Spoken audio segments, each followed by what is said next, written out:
주일 셋째 주예배 드리겠습니다.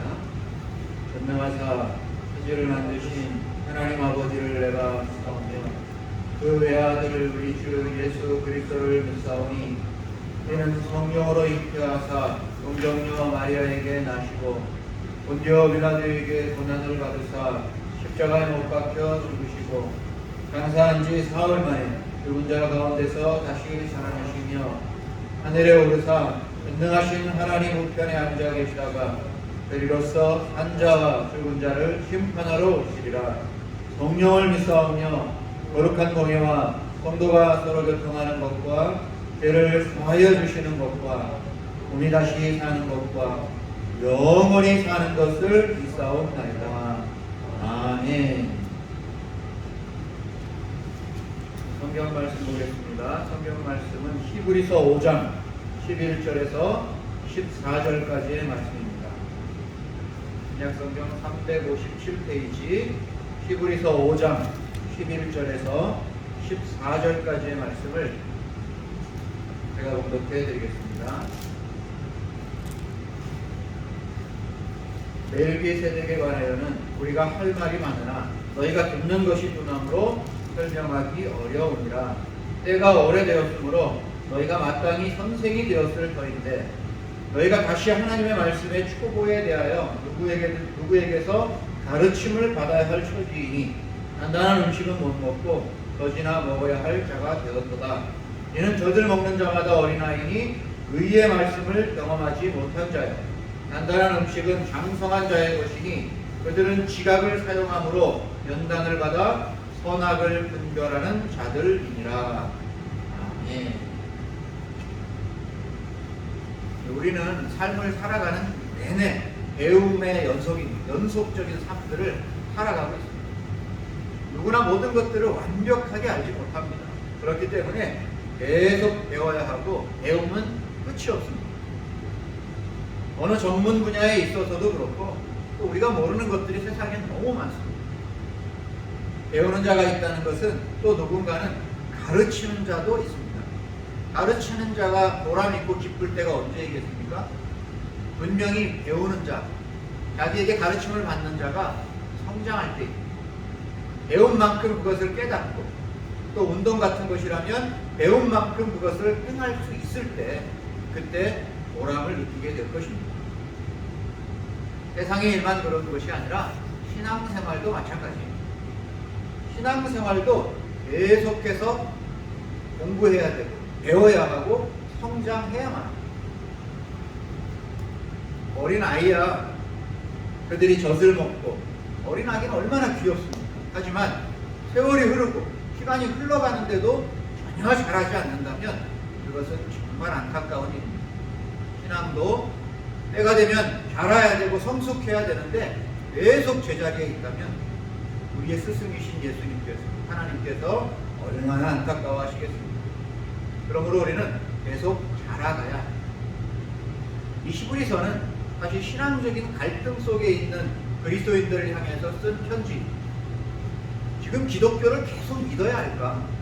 핍박 속에 있는 그리스도인들이 이 기독교를 계속 믿어야 하는지 아니면 다시 유대교로 돌아가야 되는지에 대한 갈등 속에 있습니다. 그 갈등 속에 있는 그리스도인들을 향해서 예수님이 어떤 분이신지를 강력하게 설명하고 있는 이 성경이 히브리서입니다. 그런데 예수님에 대해서 또 그분의 사역에 대해서 그리고 믿음에 대해서 계속 설명하던 히브리서 저자가 갑자기 멈춰섰습니다. 왜 멈춰섰냐 하면 오늘 11절에 이런 말씀이 나옵니다. 멜기세덱에 관하여는 우리가 할 말이 많으나 너희가 듣는 것이 둔함으로 설명하기 어려우니라. 계속해서 앞으로 어떤 주제를 향해서 나아가다가 딱 멈춰버렸습니다. 왜냐하면 못 알아들으니까. 이해할 수 없는 부분이 그들에게 있다는 것을 깨닫고 도저히 가르칠 수 없으니까 듣는 사람이 영적인 상태가 너무 둔하다고 판단해서 더 이상 설명할 수가 없는 겁니다. 이 부분에 대해서 지금 안타까워하는 겁니다. 지금 너희들 수준에 됐으면 이 정도는 이해해야 되는데 너희들 지금 계속 그 자리에 머물러 있는 상태여서 이것을 이해 못하기 때문에 내가 이제 더 이상 설명하기가 어렵다라고 표현하는 겁니다. 12절은 이렇게 말씀합니다. 때가 오래되었으므로 너희가 마땅히 선생이 되었을 터인데 너희가 다시 하나님의 말씀의 초보에 대하여 누구에게서 가르침을 받아야 할 처지이니 단단한 음식은 못 먹고 젖이나 먹어야 할 자가 되었다. 지금쯤 신앙생활을 했으면 이제 남들을 가르쳐야 되는 수준까지 올라와야 되는데 여전히 지금도 깨닫지 못하는 상태를 안타까워합니다. 음식에 비유해서 아직도 젖을 먹고 있다는 겁니다. 지금쯤 되면 더 좋은 음식들이 얼마나 많고 간단한 음식들을 소화할 수 있는 수준에 이제는 올라왔어야 되는데 아직도 젖이나 먹고 있는 그런 상태를 안타까워합니다. 본문에서 이렇게 말합니다. 너희들이 듣는 것이 둔하다고 말합니다.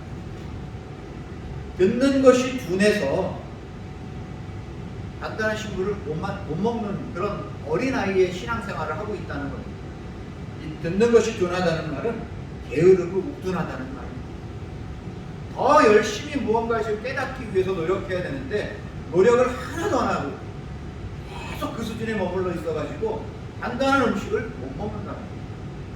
이 안타까운 마음을 지금 히브리서 기자는 표현하면서 더 많은 것들을 알려주고 싶은데 내가 가르쳐주고 싶은 것들은 너무 많은데 그거를 도저히 깨닫지 못하는 그들의 영적인 상태를 안타까워하고 있습니다. 심지어 그들이 지금까지 열심히 했다면 지금 이 내용을 자기들도 가르쳐야 되는 사람들이 아직도 그것을 못 깨닫고 있으니 얼마나 안타까워하고 있는지 모릅니다. 말씀의 초보에 머물러 있다고 말합니다. 하나님의 말씀의 초보에 머물러 있다는 겁니다. 이제 저자는 두 종류의 그리스도인들을 비교합니다. 13절과 14절입니다. 이는 젖을 먹는 자마다 어린아이니 의의 말씀을 경험하지 못한 자요. 단단한 음식은 장성한 자의 것이니 그들은 지각을 사용함으로 연단을 받아 선악을 분별하는 자들이다. 두 종류의 그리스도인들이 있습니다. 하나는 어린아이 같은 신앙생활을 하는 그리스도인들이 있습니다. 또 하나는 장성한 자가 있습니다. 젖을 먹는 어린아이 같은 신앙생활을 하는 사람, 단단한 음식을 먹을 수 있는 장성한 자의 신앙생활을 하는 두 종류의 사람이 있다는 것입니다. 그들의 특징을 살펴보니까 장성한 자는 지각을 사용함으로 연단을 받는다고 표현합니다. 지각을 사용할 줄 압니다.